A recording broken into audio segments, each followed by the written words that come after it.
बयनिसिमबो खुलुमबाय लोगोसे गोबाव साननि उनाव दिनैसो नोंथांमोननि गेजेराव माखासे खौरांफोर लानानै फैदों। नोंथांमोना अन्नानै भिडिअखौ जोबजासिम नायलांदो।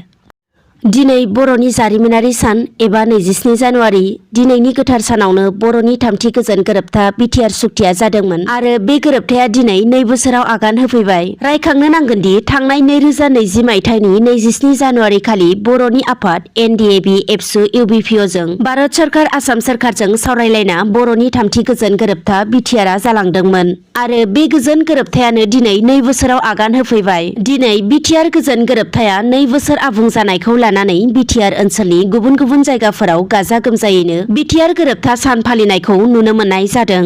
थिग बिब्दिनो दिनै बिटिआर गोजोन गोरोबथा साननि लोब्बायै कक्राझार जिल्लानि सिङाव थानाय दतमा थुलुंगाफुरियाव एबा बड'फा उपेन्द्रनाथ ब्रह्मनि माखरसालियाव फुंबिलि समावनो हाबाफारि बायदियै बिटिआरनि गाहाय मावफुं सोद्रोमा प्रमद बर' बिथांजों लोगोसे बिटिआरनि गुबुन गुबुन बिफानाव थानाय मावफुं सोद्रोमा बिथांमोना बिबारजों मान बावहोयो। गुबुन फारसेथिं दिनैनि सानजों लोब्बा लानानै मिरु एबसुनि आफादगिरि दिपेन बर' बिथाङाबो बिटिआर गोरोबथा सान फालिनायाव बाहागो लानानै खौरांगिरिनि गेजेरजों सरकारखौ खावलायोदि बिटिआर गोजोन गोरोबथानि दफा बायदियै बिटिआरनि सागानगिरि एबा एनडिएबिनि गायसनगिरि आफादगिरि बिथां रन्जन दैमारिजों लोगोसे जायफोरनाखि बारग' एनडिएबि बिथांमोना दिनैसिमबो जोबथेसालियाव दङ एबा बिटिआर सुक्तिनि उनावबो जोबथेसालिनिफ्राय सरकारा बिथांमोनखौ उदां होनो नाजायाखै। बिनिखायनो आसाम सरकार भारत सरकारा थाबैनो बारग' एनडिएबि बिथांमोनखौ जोबथेसालिनिफ्राय उदां खालामनायनि राहा लानांगौ आरो साफ्रोमबो बारग' एनडिएबि बिथांमोनखौ जोबथेसालिनिफ्राय उदां खालामनांगौ होनना बुंथिनायजों लोगोसे गावबा गावनि न'खराव गोजोनै थानो हानायनि राहाफोरखौ होनांगौ होनना गोख्रों दाबि खालामदों मिरु एबसुनि आफादगिरि दिपेन बर' बिथाङा।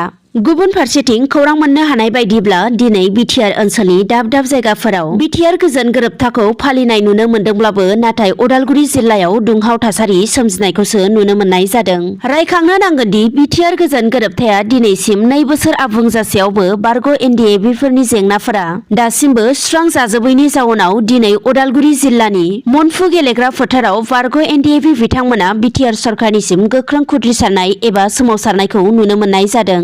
बे सोमावसारनायनि गेजेरजों एबा बारग' एनडिएबि दि हारिमु बिथांनि दैदेननायाव दिनै उदालगुरि जिल्ला बारग' एनडिएबिफोरा बिटिआरनि गाहाय मावफुं सोद्रोमा प्रमद बर' बिथांखौ गोख्रों रावजों सोंखारिनायजों लोगोसे मुर्दाबाद होनानैबो स्लगान होनायखौ नुनो मोननाय जादों। रायखांनो नांबावगोनदि बारग' एनडिएबि बिथांमोना दिनै बे सोमावसारनायनि गेजेरजों बिटिआर गोरोबथानि सागानगिरि एबा एनडिएबिनि गायसनगिरि आफादगिरि रन्जन दैमारि बिथांजों लोगोसे दिनैसिमावबो जेसेबांनाखि बारग' एनडिएबि बिथांमोना जोबथेसालियाव दङ बिथांमोनखौ थाबैनो उदां खालामनानै होनांगौ आरो एनडिएबिफोरनि जेंनाखौ सुस्रांनानै होनांगौ होनना गोख्रों दाबि खालामनायखौ नुनो मोननाय जादों। दानिया गुबुन खौराङाव फैदो। जोबोद दुखुनांथाव बर'नि गेजेरावनो बयजोंबो मिन्थिसार जानाय मुंदांखा मेथाइ खनगिरि सुलेखा बसुमतारीनि आंगोनि फिसाय रन्जन कुमार मोसाहारि बिथाङा दिनै फुंबिलियाव जोबथा हां बोबाय एबा रुंसारि जाबाय। खौरांनिफ्राय मिन्थिनो मोननायाव बिथाङा गोबाव समनिफ्रायनो डायबेटिस बेरामजों भुगिनांनानै दङमोन। बिथांनि अबथिरा रुंसारि जालांनायाव बिटिआरनि मावफुं सोद्रोमा प्रमद बर'जों लोगोसे साफ्रोम बर' सुबुंफोरानो गोथौ दुखु मोननायखौ फोरमायथिदों। दानिया आरोबाव गुबुन मोनसे खौराङाव फैबावदो। चिरां जिल्ला बिजनीनि सिङाव थानाय थिंख्लांगुरि गामिनि थागिबि तुरुन चन्द्र बर'आ दिनै खौरांगिरिनि गेजेरजों माखासे इउटिउबार बिथांमोननि सायाव माखासे गोख्रों राव बुंथिनायजों लोगोसे दुखु मोननाय फोरमायथिदों। मख'नो गोनांदि तुरुन चन्द्र बर'आ मोनसे समनि मेथाइ रोजाबगिरि आरो मेथाइ केसेट दिहुनगिरिमोन। थिग बिब्दिनो बिथाङा थांनाय 2006 मायथाइयाव आंनि मिजिं केसेटनि गेजेरजों माखासे मेथाइफोरखौ दिहुननाय जादोंमोन। नाथाय दुखुनांथाव बिथांजों दिहुनजानाय आंनि मिजिं केसेटनि माखासे मेथाइफोरखौ माखासे इउटिउबार बिथांमोना बिथांनो जेबो खबर होआलासेनो गाव गावनि इउटिउब चेनेलाव आपल'ड होदों होनना बुंथिदों बिथाङा।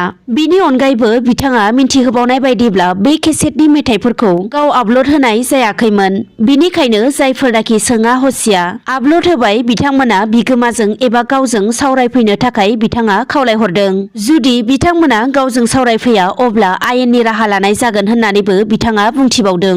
बिथाङा मिडियानि गेजेरजों फोरमायथिनाय बायदिब्ला जोंदाव अफिसियेल मिजिंसार ब्रह्म गेरेमसा बसुमतारी एबि मिउजिक आरो मिक्स भिडिअ इउटिउब चेनेलनि जायफोर बिगोमा बिथांमोनखौ थांखिनानै गावजों सावरायफैनो थाखाय खावलायहरनाय जादों। दिनै बेलासिनि मोननैसो खौरांफोरा बेखिनियानोसै। गोजोन्थों।